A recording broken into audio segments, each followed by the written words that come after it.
Hello,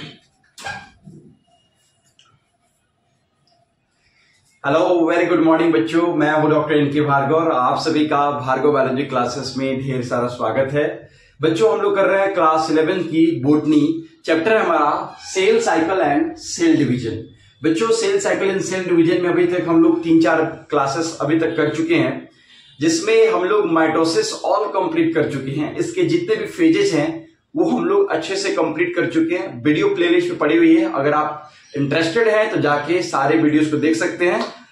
चूंकि important chapter है आपका सेल साइकिल सेल डिवीजन, हर जगह इसका यूज है, ह्यूमन फिजियोलॉजी में इसका रोल आएगा, तो आपको ये पढ़ना अत्यंत जरूरी है।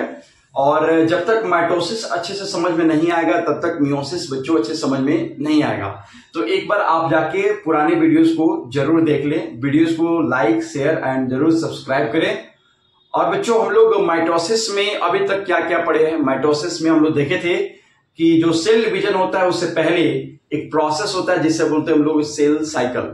सेल साइकिल के 2 फेज होते हैं, एक को बोलते हैं इंटरफेज, दूसरे को बोलते हैं एम फेज। इंटरफेज को हम लोग प्रीपरेटरी फेज के नाम से भी जानते हैं, जिसमें जितने भी ऑर्गेनेल्स है हमारे सेल के पास में उन सारे ऑर्गेनेल्स का कॉपी तैयार किया जाता है, यानी रेप्लिकेशन और डुप्लीकेशन होता है। दूसरा जिसे बोलते हैं एम फेज, जिसे माइटोसिस फेज के नाम से जानते हैं। इसमें आके आपका सेल 2 पार्ट्स में डिवाइड हो जाता है, एक मदर सेल डिवाइड होके 2 डॉटर सेल बनाता है ना बच्चों। तो हम लोग इंटरफेज में भी फेज पढ़े थे, G1 phase, S phase, G2 phase, growth 1 phase या गैप 1 फेज के नाम से जानते हैं G1 फेज को, जिसमें प्रोटीन का सिंथेसिस होता है और सेल साइज जो बच्चों इंक्रीज करता है। दूसरा एस फेज है, जिसे हम लोग सिंथेसिस फेज के नाम से जानते हैं। इसमें आपका डीएनए का रेप्लिकेशन होता है और साथ ही साथ जो आपका सेंट्रोसोम है उसका रेप्लिकेशन होता है। तीसरा जो बच्चों हम लोग पढ़े थे जिसे बोलते हैं हम लोग G2 फेज, यानी ग्रोथ 2nd फेज या गैप 2nd फेज। इसमें भी प्रोटीन का सिंथेसिस होता है और आपके बचे हुए जो भी ऑर्गेनेल्स हैं जैसे माइटोकॉन्ड्रिया, क्लोरोप्लास्ट का रेप्लिकेशन होता है, specially in the G2 phase, है ना बच्चों। फिर हम लोग पढ़े थे एम फेज। एम फेज में 2 फेज आता है बच्चों, एक को बोलते हैं कैरियोकाइनेसिस यानी डिवीजन ऑफ न्यूक्लियस, और दूसरा है cytokinesis in division of cytoplasm. जब न्यूक्लियस डिवाइड करेगा तो कैरियोकाइनेसिस बोलेंगे, जब साइटोप्लाज्म डिवाइड करेगा तो साइटोकाइनेसिस बोलेंगे। न्यूक्लियस जब डिवाइड होता है उससे पहले कुछ फेजेस चलता है बच्चों, जिसको बोलते हैं प्रोफेज, मेटाफेज, एनाफेज, टीलोफेज। ये सारे फेज हम लोग अच्छे से कर चुके हैं सिक्वेंसली। तो अगर आप मेरे चैनल पर नए हैं तो जाके सारे जो भी लेक्चर्स हैं आप उनको लगाइए, पहले नोट्स बनाइए और ज्यादा से ज्यादा क्वेश्चन अटेम्प्ट कीजिए। इस पे आपके MTG फिंगर टिप्स है, क्वेश्चन बैंक, उससे क्वेश्चन लगाने का ट्राई कीजिए। चाहे वो आप 11th के स्टूडेंट हो, चाहे फिर आप नीट एस्पिरेंट हो, आप नीट का अटेम्प्ट दे रहे हो, दोनों के लिए आपको बहुत ही हेल्पफुल होगा। दूसरी चीज हम लोग बच्चों शुरू किए थे मियोसिस 2nd फेज। माइटोसिस और मियोसिस में मेन डिफरेंस क्या था बच्चों की माइटोसिस को हम लोग इक्वेशनल डिवीजन के नाम से जानते हैं, यानी माइटोसिस में एक मदर सेल डिवाइड होकर 2 डॉटर सेल बनाता है, और जितना नंबर ऑफ क्रोमोसोम बच्चों मदर सेल के पास में होता है उतना ही number of chromosome daughter cell के पास में होता है। अगर number of chromosome mother cell के पास 46 है तो डॉटर सेल के पास भी कितना होगा, 46 क्रोमोसोम होगा। मदर सेल डिप्लॉयड है तो डॉटर सेल भी क्या होगा, डिप्लॉयड होगा। माइटोसिस हमारे पूरी बॉडी में होता है एक्सेप्ट जर्म सेल। स्पर्म और ओवम सेल को छोड़ के बाकी हमारे बॉडी में हर जगह सेल डिवीजन का जो प्रोसेस होता है वो माइटोसिस होता है।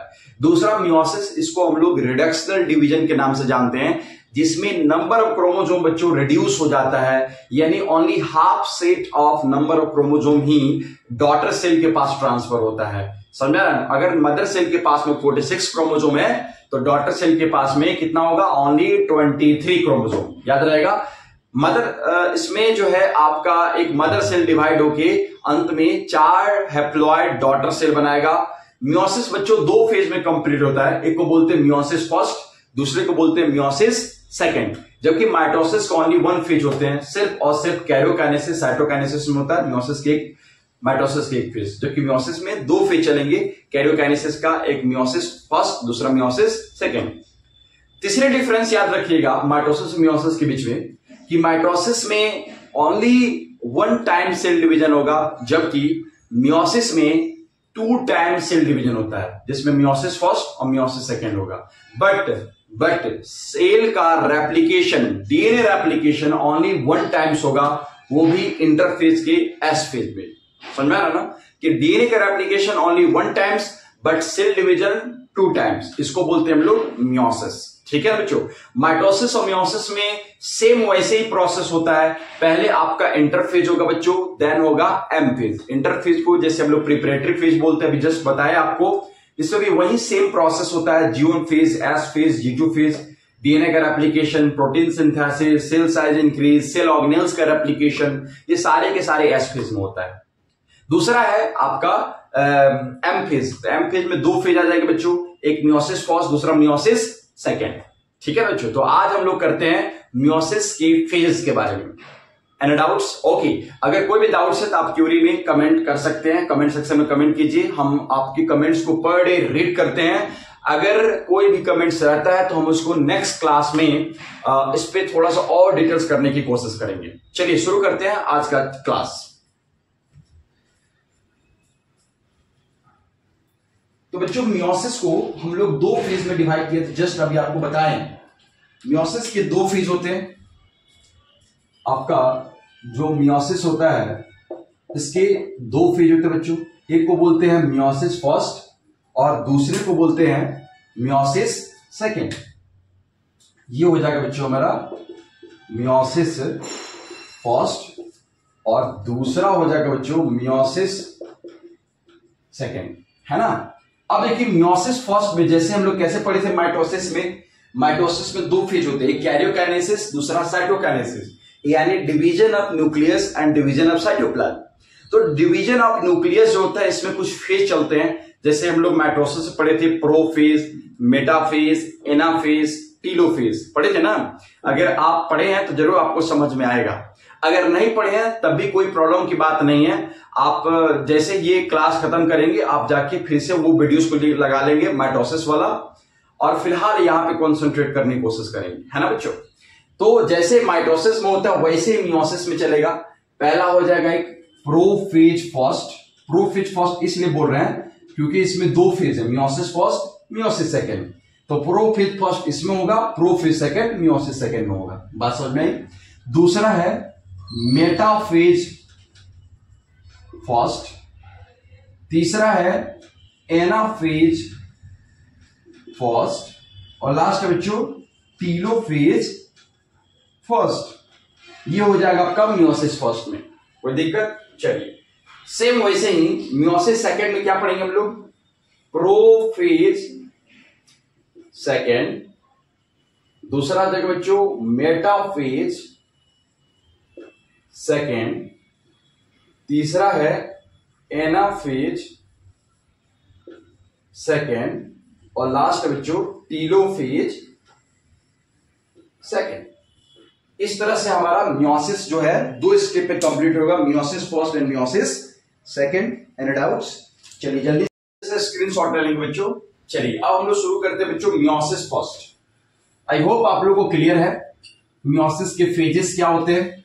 अब देखिए मियोसिस फर्स्ट में बच्चों ये सबसे बड़ा फर्स्ट है, मतलब सबसे बड़ा जो है ये फेज है, सबसे लॉन्गर है और सबसे कॉम्प्लेक्स है। मियोसिस फर्स्ट में देखिए इसमें होता क्या है, मियोसिस फर्स्ट में आपको आगे चल के 4 और फेजेस देखने को मिलता है, जिसे हम लोग बोलते हैं प्रोफेज फर्स्ट, है ना, मेटाफेज फर्स्ट, एनाफेज फर्स्ट और टीलोफेज फर्स्ट। अब देखिए यहां पे शुरू करेंगे हम लोग मियोसिस फर्स्ट। मियोसिस फर्स्ट में हम लोग सबसे पहले पढ़ेंगे बच्चों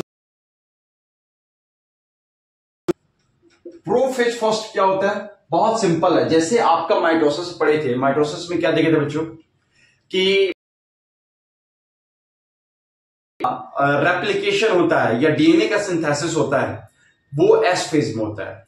और एस फेज में जो डीएनए का सिंथेसिस होता है वो प्रो फेज में जब आएगा तो वो अब जो है डीएनए असेंबल होना शुरू होगा, वो रियली आपके क्रोमोसोम के जैसा दिखाई देना शुरू होगा। जब आप लाइट माइक्रोस्कोप से देखेंगे इसे तो आपका क्रोमोसोम का स्ट्रक्चर कुछ इस तरह से दिखाई देना शुरू होगा। किसमें? तो ये दिखाई देगा आपका प्रोफेज फर्स्ट में कुछ इस तरह से। इससे पहले आपका डीएनए जो होता है ये कुछ इस तरह से होता है, बहुत अजीब तरीके से दिखाई पड़ता है, डीएनए लाइक स्ट्रक्चर नहीं दिखाई पड़ता है। लेकिन जैसे ही प्रोफेज में आएगा तो इसका पूरा स्ट्रक्चर ऐसे विजिबल होने लगता है। ये होता है आपका प्रोफेज फर्स्ट में। प्रोफेज फर्स्ट जो है इसको हम लोग क्रोमोसोम के बिहेवियर के आधार पे आगे डिवाइड करते हैं, और ये बहुत ही इंपॉर्टेंट फेज है इसलिए क्योंकि इसमें आपके मियोसिस का एक बहुत ही इंपॉर्टेंट फंक्शन होता है, जिसके वजह से हम सभी में वेरिएशन होता है, डिफरेंसेस होता है। अगर एक माँ बाप के 4 बच्चे हैं तो चारों बच्चे एक दूसरे से डिफरेंट होते हैं। ऐसा क्यों होता है? तो इसके पीछे कारण है आपका मियोसिस का प्रोफेज फर्स्ट, क्योंकि इसमें एक इंपॉर्टेंट फंक्शन होता है बच्चों जिसे बोलते हैं हम लोग रिकॉम्बिनेशन। और ये रिकॉम्बिनेशन इतना इंपॉर्टेंट है जिसके वजह से आपके बॉडी में अगर एक बार में 4 स्पर्म सेल का प्रोडक्शन हो रहा है, 4 अलग अलग स्पर्म सेल का प्रोडक्शन हो रहा है, तो सभी एक दूसरे से क्या होंगे? डिफरेंट होंगे। यानी 4 बार बच्चे पैदा होंगे तो चारों एक दूसरे से क्या होंगे? डिफरेंट होंगे। यानी प्रोजेनी के बीच में जो डिफरेंसेस पैदा होता है बच्चों, ये किसके वजह से होता है? प्रोफेज की वजह से। और प्रोफेज में इंपॉर्टेंट फंक्शन होता है जिसे बोलते हैं हम लोग रिकॉम्बिनेशन। एक एक करके हम लोग थोड़ा पढ़ लेंगे। तो प्रोफेज फर्स्ट जो होता है बच्चा सबसे इंपॉर्टेंट है, और ये हमारा मियोसिस का सबसे पहला डिवीजन है, इसलिए इसे बोलते हैं फर्स्ट मियोटिक डिवीजन। इसमें इंपॉर्टेंट पॉइंट्स लिखेंगे। फर्स्ट मियोटिक डिवीजन, सबसे पहला जो डिवीजन होता है बच्चों मियोसिस का, वो कौन होता है? हमारा प्रोफेज फर्स्ट, है ना। चलिए दूसरा बच्चों इसमें इंपॉर्टेंट पॉइंट कि ये सबसे ज्यादा बड़ा है। टाइपिकली, एक सेकेंड मार्कर थोड़ा चेंज कर लेते हैं। ये सबसे ज्यादा बड़ा आपका फेज है, typically longer and complex. Chromosome के बिहेवियर के आधार पर बच्चों प्रोफेज को भी आगे हम लोग सब फेज में डिवाइड किए हैं। तो लिख सकते हैं कि based on chromosomal behaviour divided into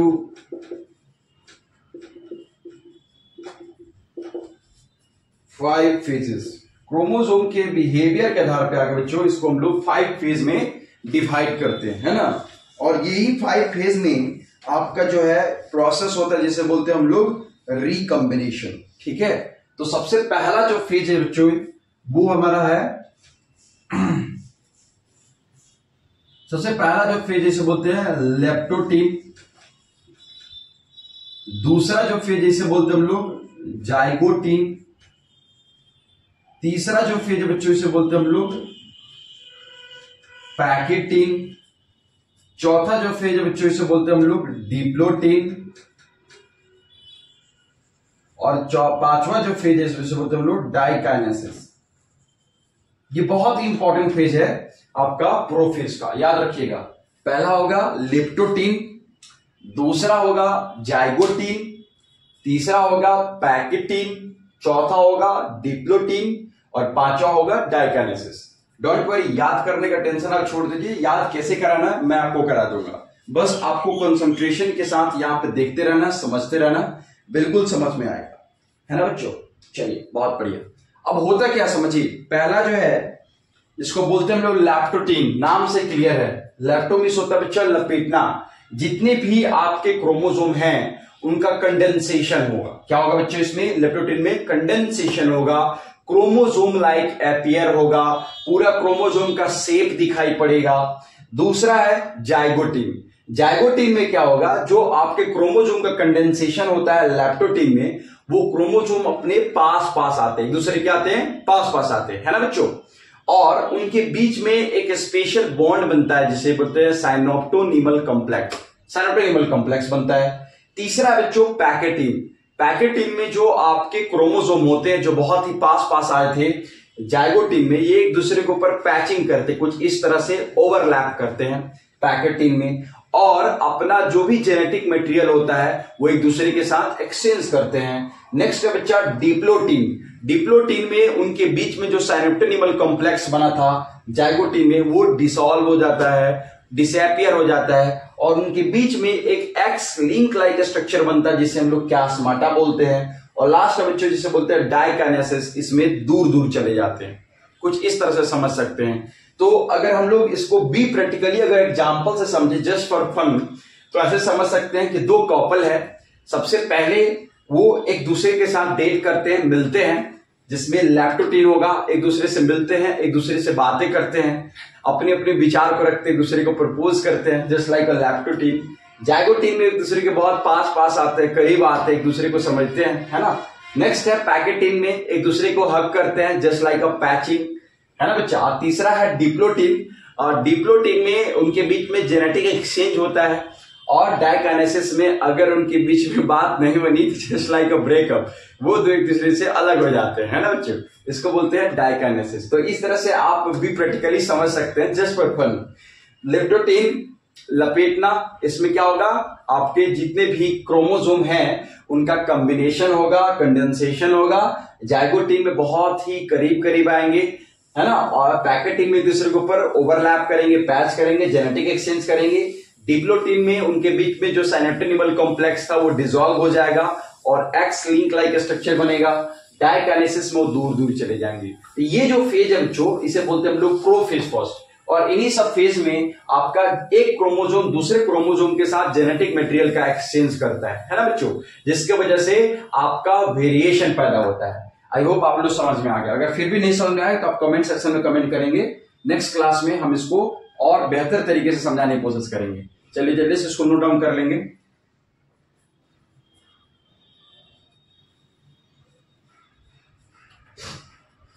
चलिए बहुत बढ़िया। अब हम लोग एक एक करके धीरे धीरे सबको कंप्लीट कर लेते हैं बच्चों, है ना। चलिए मैं मिटा रहा हूं अभी। याद रखेंगे, लैप्टोटीन, दूसरा जाइगोटीन, तीसरा पैकेटीन, चौथा डिप्लोटीन और लास्ट जो है डाइकाइनेसिस। लैप्टोटीन में क्या होगा, जितने भी आपके क्रोमोसोम हैं उनका कंडेंसेशन होगा, वो एपियर दिखाई पड़ेगा स्पष्ट रूप से, क्रोमोसोम का स्ट्रक्चर क्रोमेटिड्स दिखाई पड़ेगा। जाइगोटीन में क्रोमोसोम पास पास आएंगे, जाइगोट जैसे पास आते हैं ना वैसे ही जो आपके जर्म सेल हैं। नेक्स्ट जो होता है पैकेटीन में पैच करेंगे, ओवरलैप करेंगे। और डिप्लोटीन में आपके क्या हो जाएंगे, साइनेप्टिनिमल कॉम्प्लेक्स डिसॉल्व हो जाएगा और लास्ट जो डाइकाइनेसिस में अलग अलग हो जाएंगे। ये फेजेस अपने को याद रखना बच्चों बस। चलिए तो सबसे पहला बच्चों हमारा लेप्टोटीन। तो पहला हो जाएगा लेप्टोटीन। इसमें क्या करेंगे, लपेटेंगे। किसको लपेटेंगे बच्चों, तो आपके क्रोमेटिन के जो फाइबर्स हैं उसको लपेटेंगे, जिसकी वजह से क्रोमोसोम बनेगा, है ना। चलिए तो ये जो होता है it is the very first stage, very first stage of meiotic division. Meiotic division का सबसे पहला फर्स्ट स्टेज है ना। प्रोफेज फर्स्ट का सबसे पहला फेज कौन हो गया, लैप्टोटीन। क्लियर है। चलिए बहुत बढ़िया। इसमें क्या होता है तो लिखेंगे इसमें, इन this phase chromosomes becomes gradually visible under light microscope.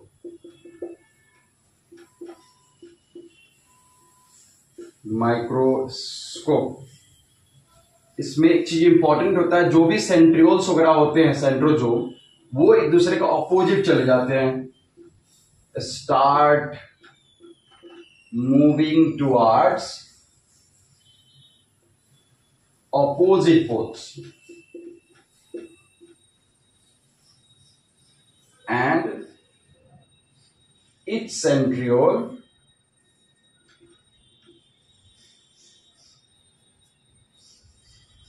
develops astral rays.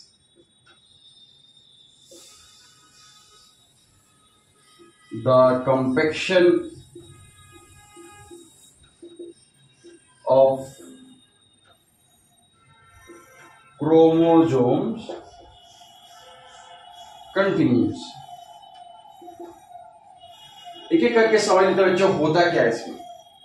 है ना।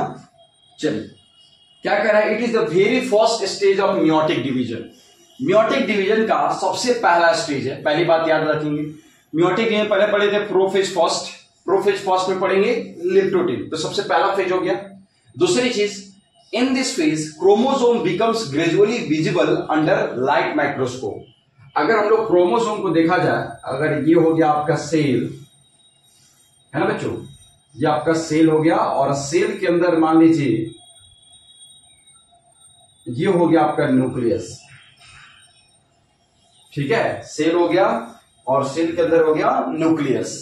तो न्यूक्लियस के अंदर जो आपका क्रोमोसोम है बच्चों, ये पूर्ण रूप से दिखाई देना ऐसे शुरू हो जाता है। स्पष्ट रूप से लाइट माइक्रोस्कोप अगर हम यूज करेंगे तो उस लाइट माइक्रोस्कोप की मदद से ये पूर्ण रूप से ऐसे विजिबल होगा, ऐसे पूर्ण रूप से ये आपका विजिबल होगा। यानी कह सकते हैं कि आपका क्रोमोसोम का जो कंपैक्शन है या कंडेंसेशन है वो कंप्लीट हो जाता है। कुछ इस तरह से आपका क्रोमोसोम लाइट माइक्रोस्कोप से देखेंगे तो दिखाई देगा। मेरी बात समझ आई। नेक्स्ट है सेंट्रियोल्स। अब आपको बताया था सेंट्रियोल्स क्या होता है, जब एम फेज पढ़ा रहे थे तो ये सेंट्रियोल्स जो होते हैं वो सेंट्रोजोम के अंदर पाए जाते हैं। कुछ इस तरह से डंबल शेप के दो ऑर्गेनेल्स एक दूसरे से 90 डिग्री पर होते हैं, है ना बच्चों। तो ये एक दूसरे से अपोजिट पोल पर चले जाते हैं, ये नॉर्थ पोल पर चला जाएगा और दूसरा जो है यहां पे देख सकते हैं ये साउथ पोल पर चला आएगा, क्योंकि इसका इंपॉर्टेंट रोल है सेल डिवीजन कराने में, है ना। वही बात कर रहे हैं यहाँ पे। Centrioles start moving towards the opposite pole. जो भी सेंट्रियोल्स एक दूसरे से अपोजिट पोल पर चले जाते हैं, नॉर्थ पोल पर चला गया और ये साउथ पोल पर चला आया, ठीक है। नेक्स्ट पॉइंट क्या कर रहा है, इससे एस्ट्रल रेज का डेवलपमेंट होने लगता है। एस्ट्रल रेज क्या होता है, कुछ इस तरह से देख सकते हैं, इस तरह से स्पिंडल फाइबर्स निकलने लगते हैं जो आगे चल के जो है चिपकते हैं क्रोमोसोम के एंड से।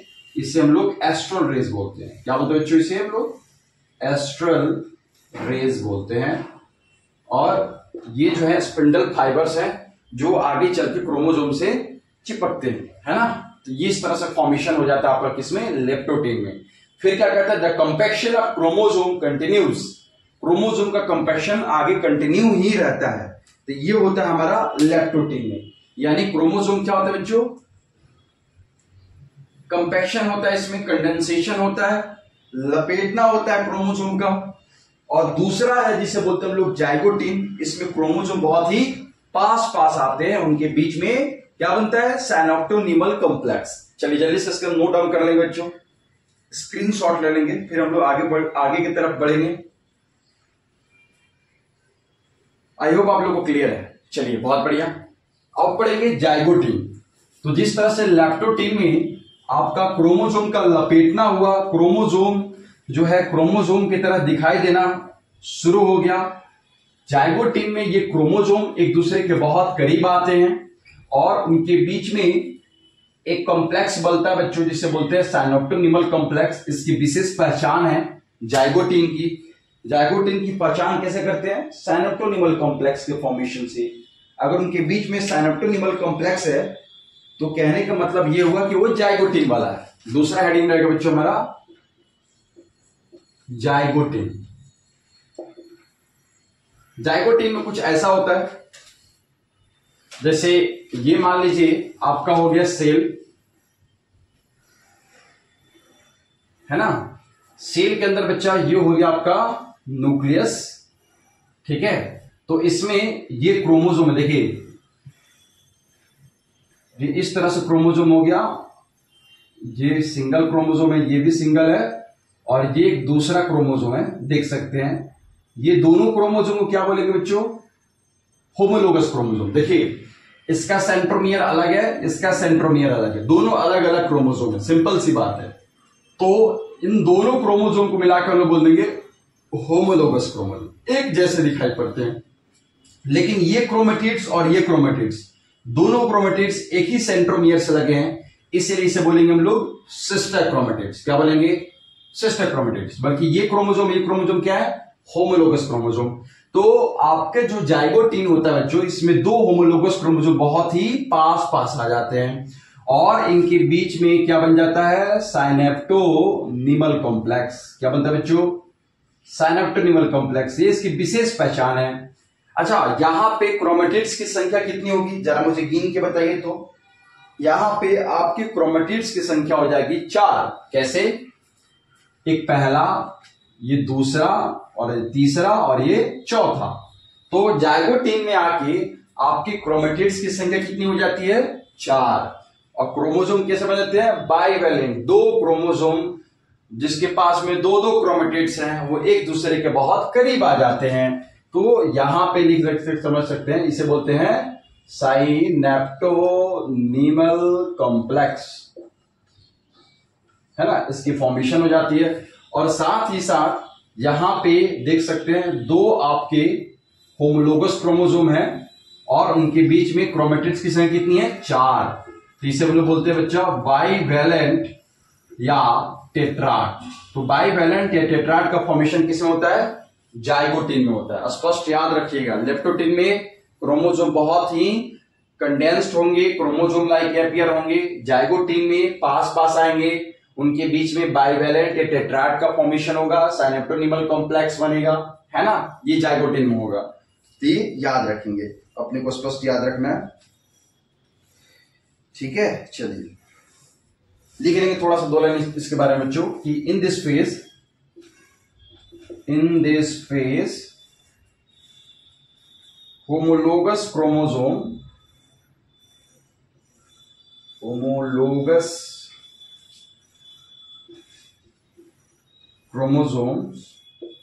Pair up. इस फेज में क्या होता है? जो आपका होमोलोगस क्रोमोसोम है उनका पेयर अप होता है ना।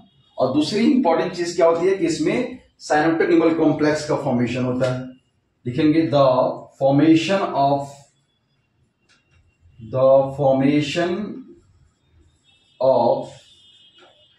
साइनेप्टोनिमल complex takes by a pair of homologous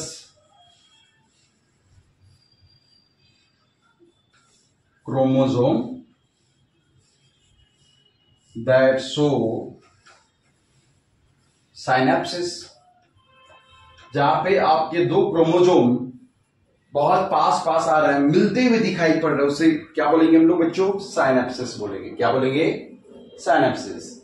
और क्या होता है इसमें? साइनेप्टोनिमल कॉम्प्लेक्स का फॉर्मेशन होगा। कैसे होगा साइनेप्टोनिमल कॉम्प्लेक्स का फॉर्मेशन? तो जब 2 होमोलोगस क्रोमोसोम पेयर अप करेंगे तब उनके बीच में क्या बनेगा? साइनेप्टोनिमल कॉम्प्लेक्स। जल्दी से इसकी स्क्रीनशॉट ले लेंगे, बहुत इजी है ना। बस आपको इसमें समझना है किस फेज में कौन सा प्रोसेस हो रहा है ना। और नेक्स्ट इंपॉर्टेंट चीज, इसमें बाइवेलेंट टेट्राड का फॉर्मेशन हो रहा है, ये भी अपने को याद रखना है, ठीक है। चलिए नेक्स्ट बच्चा हमारा पैकेटिंग। चलिए जल्दी से इसको नोट डाउन करेंगे। नेक्स्ट जो हमारा फेज बच्चों, इसे बोलते हैं हम लोग पैकेटिंग।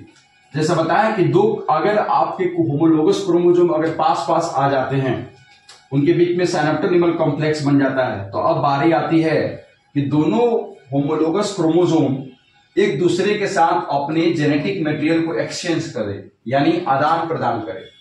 तो कैसे होगा? जब एक दूसरे के साथ ओवरलैप करेंगे, एक पैचिंग करेंगे, तब जाकर उनके बीच में क्या बनेगा बच्चों? देखिए नेक्स्ट हमारा फेज है, ये हो जाएगा पैकेटिंग। एक सेकेंड। नेक्स्ट है बच्चों हमारा तीसरा नंबर, पैकेटिंग। नाम से क्लियर है, पैचिंग करेगा। क्या पैचिंग करेगा? 2 होमोलोगस क्रोमोसोम एक दूसरे को पैचिंग करेंगे कुछ इस तरह से। जैसे ये हो गया आपका सेल, इसके अंदर बच्चा हो गया आपका ये न्यूक्लियस। इस न्यूक्लियस के अंदर 2 होमोलोगस क्रोमोसोम है कुछ इस तरह से, 2 होमोलोगस क्रोमोसोम है, और दोनों एक दूसरे के साथ कुछ इस तरह से पैचिंग करेंगे बच्चों। कुछ इस तरह से ये पैचिंग करेंगे, देख सकते हैं यहां पे। ये पैचिंग क्यों कर रहे हैं? ये पैचिंग कर रहे हैं रिकॉम्बिनेशन करने के लिए, यानी अपना जो जेनेटिक मटेरियल है ये एक्सचेंज करने के लिए। ये अपना जेनेटिक मटेरियल इसके साथ ट्रांसफर करेगा और ये अपना जेनेटिक मटेरियल दूसरे वाले क्रोमोसोम को दे देगा। इस तरह से क्या होता है बच्चों कि आपका वेरिएशन क्रिएट हो जाता है, मिक्सअप हो जाता है। एक क्रोमोसोम दूसरे क्रोमोसोम का कुछ जेनेटिक पार्ट रखा हुआ है और दूसरा क्रोमोसोम पहले वाला का कुछ पार्ट रखा हुआ है। समझा ना मेरी बात को ना? तो इस तरह से स्ट्रक्चर फॉर्म होता है। और यहां पे एक इंपॉर्टेंट फंक्शन और बच्चों जिसे बोलते हैं रिकॉम्बिनेशन। क्या बोलते हैं? रिकॉम्बिनेशन। और यहां पे क्या हो रहा है बच्चों? ये होता है हमारा पैचिंग। एक दूसरे के ऊपर ऐसे पैच कर रहे हैं। क्लियर है?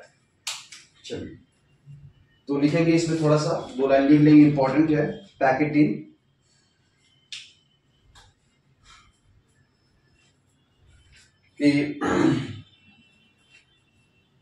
in this stage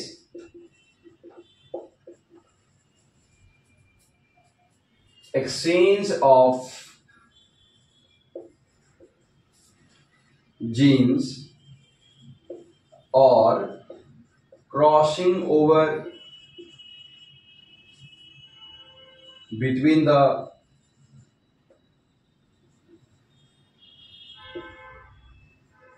two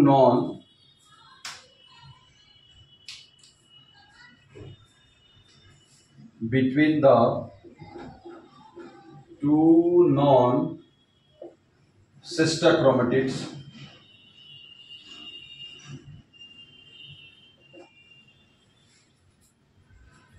of homologous chromosome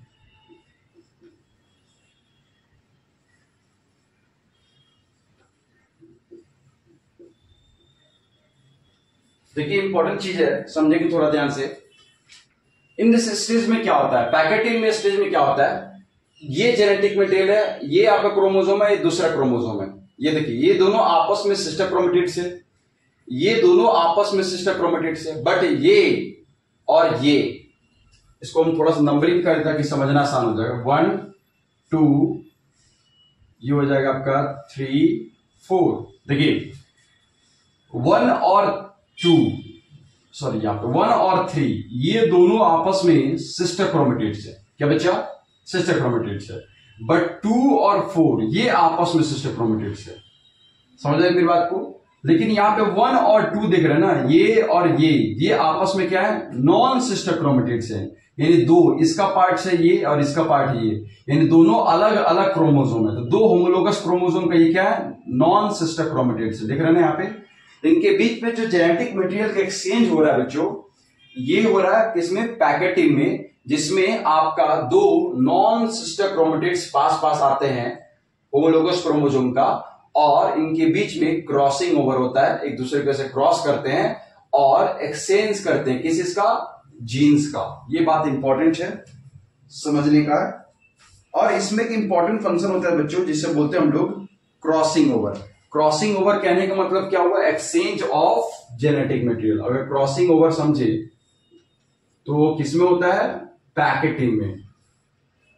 bivalent tetrad का फॉर्मेशन किसमें होता है बच्चा? जाइगोटिन में। और पैकेटिन का फॉर्मेशन होता है, पैकेटिन में क्या होता है? Crossing over. क्रॉसिंग ओवर क्या होता है? कि the process of exchange of genetic material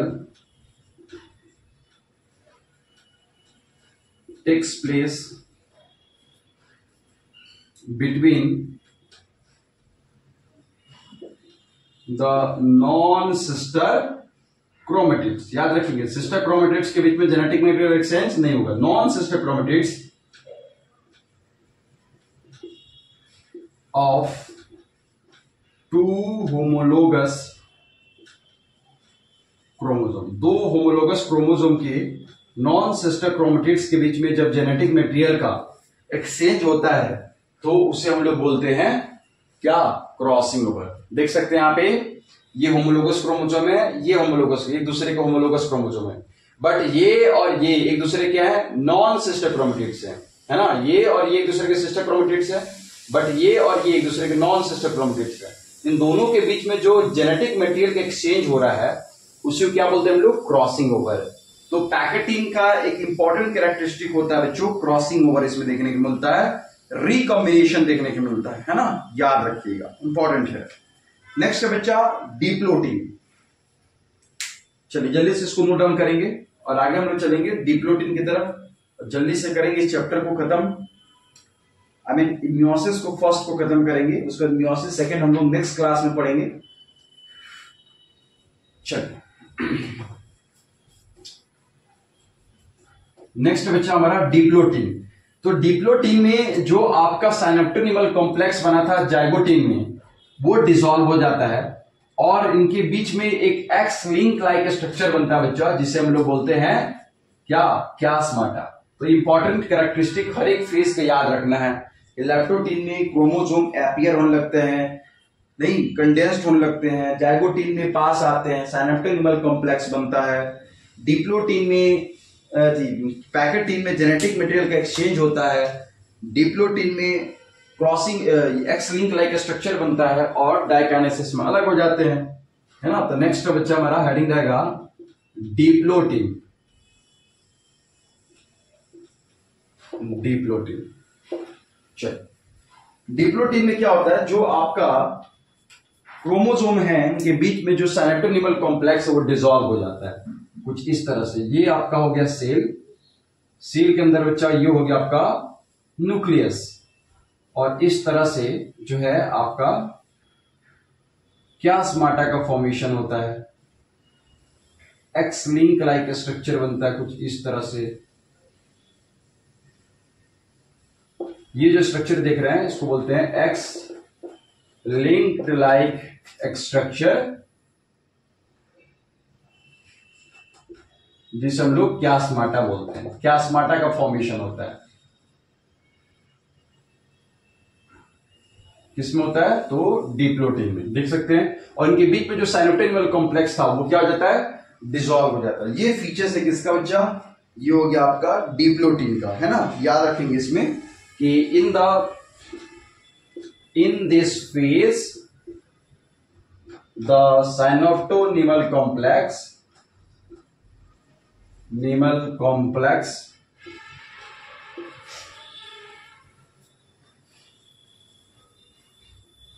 to get dissolved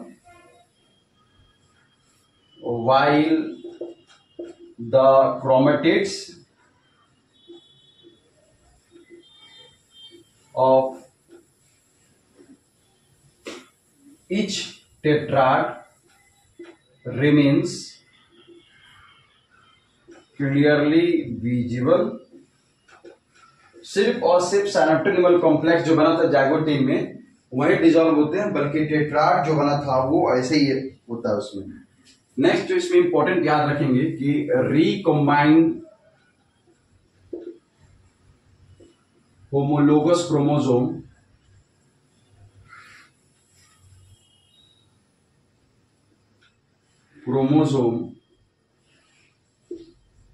of the bivalent get separated and form chiasmata, यानी एक्स शेप्ड स्ट्रक्चर। यहां पर लिंक मत लिखिए, एक्स लाइक स्ट्रक्चर, गलती से लिखा गया होगा। तो क्या समझे बच्चों यहां पे कि जो आपका टेट्राड था जो बना था किसमें, जाइगोटिन में, वो वैसा का वैसा ही रहेगा, उसमें कुछ खास अंतर नहीं बनेगा। जो साइनेप्टोनिमल कॉम्प्लेक्स बना था बच्चों जाइगोटिन में वो डिसॉल्व हो जाएगा, पहली चीज याद रखेंगे, डिसॉल्व हो जाएगा। जबकि क्रोमेटिड्स जो है, जो टेट्राड बना था वो क्या रहेगा, विजिबल रहेगा, सेम टू सेम दिखाई पड़ेगा, देख सकते हैं। दूसरी इंपॉर्टेंट चीज कि recombined homologous chromosome of the bivalent get separated. जो रिकॉम्बाइंड होता है बाइवैलेंट का वो थोड़ा अलग अलग हो जाता है और उनके बीच में क्यास्माटा का फॉर्मेशन होता है, एक्स शेप्ड स्ट्रक्चर बनता है। तो ये फीचर्स होता है किसका, डिप्लोटिन का। और लास्ट जो बच्चा हमारा है जिसे बोलते हैं डाइकाइनेसिस। तो डाइकाइनेसिस में क्या हो जाते हैं, दोनों आपके जो होते हैं होमोलोगस क्रोमोसोम, ये क्या हो जाते हैं, अलग अलग हो जाते हैं। चल नेक्स्ट है बच्चा हमारा डाइकाइनेसिस। तो डाइकाइनेसिस अगर हम लोग कंप्लीट कर लेते हैं तो हमारा मियोसिस फर्स्ट का जो आपका प्रोफेज फर्स्ट है वो कंप्लीट हो जाएगा। उसके बाद क्या शुरू होगा बच्चा, मेटाफेज। मेटाफेज में वही सेम फेज चलेंगी, मेटाफेजिक प्लेट पर लाई कर जाएगा, दो स्प्लिट हो जाएंगे, दो सिस्टर क्रोमेटिड्स स्प्लिट हो जाएंगे, होमोलोगस क्रोमोसोम स्प्लिट हो जाएंगे मियोसिस फर्स्ट में और सिस्टर क्रोमेटिड्स मियोसिस सेकंड में। तो इस तरह से डाइकाइनेसिस जो है वो पांचवा फेज है बच्चों, कुछ इस तरह से। डाइकाइनेसिस में जो है आपका मान लीजिए सेल हो गया, सेल के अंदर बच्चा ये हो गया आपका न्यूक्लियस, सेल के अंदर बच्चा ये हो गया आपका न्यूक्लियस। न्यूक्लियस के बाहर जो होता है ये जो है सॉरी,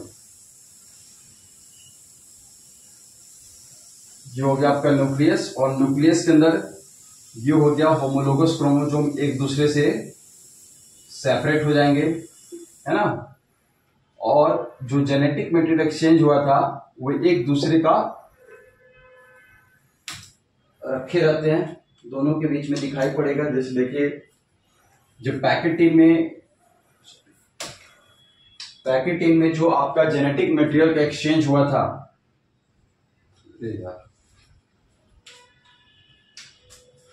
कुछ इस तरह से,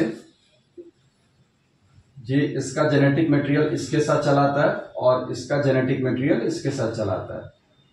ये किसमें हुआ था, पैकेटिंग में, कुछ इस तरह से। तो ये जो है आपका बन गया यहाँ पे डाइकाइनेसिस, और यहाँ पे जो है आपका सेंट्रियोल से एस्ट्रॉन रे जो होते हैं वो बाहर निकलते हैं, ताकि आगे जो है मेटाफेज में आते ही, मेटाफेज फर्स्ट में आते ही ये आगे आपके काइनेटोकोर से चिपक जाते हैं और सेल डिवीजन करा लेते हैं।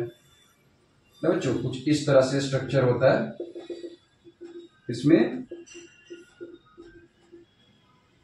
डाइकाइनेसिस में, है ना। दो आपके होमोलोगस क्रोमोसोम क्या हो गए, सेपरेट हो गए, अलग अलग हो गए, है ना। ये जो फंक्शन होता है बच्चों, ये होता है डाइकाइनेसिस में। दो लाइन इसको इंपॉर्टेंट है, लिख लेंगे कि न्यूक्लियर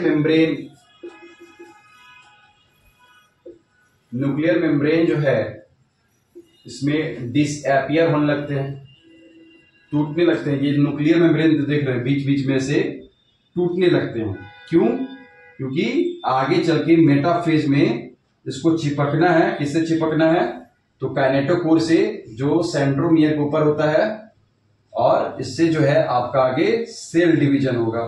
कुछ इस तरह से देख सकते हैं कि न्यूक्लियर मेम्ब्रेन जो होता है धीरे धीरे डिसअपियर होने लगता है ना।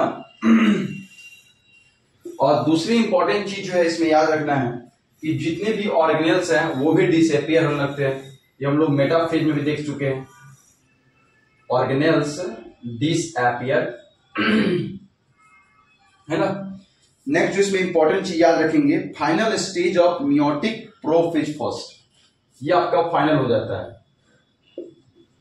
Final stage of meiotic prophase first, यानी मियोसिस का जो फर्स्ट था उसका प्रोफेज फर्स्ट जो है वो क्या हो जाता है, जो है आपका कंप्लीट हो जाता है। Homologous chromosome are separated, homologous chromosome are separated. ये सारे जो है ये किस में होता है, डाइकाइनेसिस में। इस तरह से हमारा प्रोफेज फर्स्ट जो है वो कंप्लीट हो गया। आई होप आप लोग समझ पाए हैं। अगर फिर भी कोई डाउट्स रहता है, कोई क्वेरी रहता है, तो आप कमेंट सेक्शन में कमेंट कर सकते हैं बच्चों। नेक्स्ट क्लास में हम इसको और डिटेल समझने की कोशिश करेंगे। तो आज हम लोग क्या क्या सीखे बच्चों, आज हम लोगों ने सीखा कि मियोसिस के दो फेज होते हैं, prophase first, meiosis first and meiosis second. Meiosis first का भी फेज होता है prophase, metaphase, anaphase, telophase. Prophase first, metaphase first, anaphase first, telophase first. फिर प्रोफेज फर्स्ट में भी फेज पढ़े थे। कौन सा? सबसे पहला लेप्टोटीन, जो आपके क्रोमोसोम हैं वो कंडेंस्ड होते हैं, लपेटते हैं। जाइगोटीन में बहुत ही पास पास आते हैं, उनके बीच में साइनोप्टेनिमल कॉम्प्लेक्स का फॉर्मेशन होता है, बाइवैलेंट टेट्राइड का फॉर्मेशन होता है। पैकेटीन में एक दूसरे के साथ पैच करते हैं, जेनेटिक मटेरियल एक्सचेंज करते हैं, क्रॉसिंग ओवर करते हैं। डाइकाइनेसिस में एक्स लिंक लाइक स्ट्रक्चर बनाते हैं, जिसे क्यास्माटा बोलते हैं। और डिप्लोटीन में और डाइकाइनेसिस में क्या हो जाते हैं? अलग अलग हो जाते हैं। कुछ इस तरह से देख सकते हैं, ये दोनों क्या हो गए? अलग अलग हो गए। और फिर जो है पढ़ेंगे हम लोग प्रोफेज फर्स्ट कंप्लीट हो, उसको मेटाफेज फर्स्ट नेक्स्ट क्लास में, जिसमें दो ये क्रोमोसोम हैं, ये दोनों आपके मेटाफेजिक प्लेट पे लेट जाते हैं। फिर जो इनसे एस्ट्रॉन रेज निकलता है और इनके काइनेटोकोर से चिपक जाता है, फिर एक दूसरे को ये सेपरेट कर देता है ना। और फिर से ये होमोलोगस क्रोमोसोम जो होते हैं ये अलग अलग हो जाते हैं। और फिर मियोसिस सेकेंड होगा तो इसमें सिस्टर क्रोमेटिड्स एक दूसरे से अलग हो जाते हैं। ये बात याद रखें, ये होमोलोगस क्रोमोसोम एक दूसरे से सेपरेट होंगे मियोसिस फर्स्ट में, और सिस्टर क्रोमेटिड्स अलग हो जाएंगे मियोसिस सेकेंड में। तो मिलते हैं नेक्स्ट क्लास में मियोसिस सेकेंड के साथ में। Thank you so much.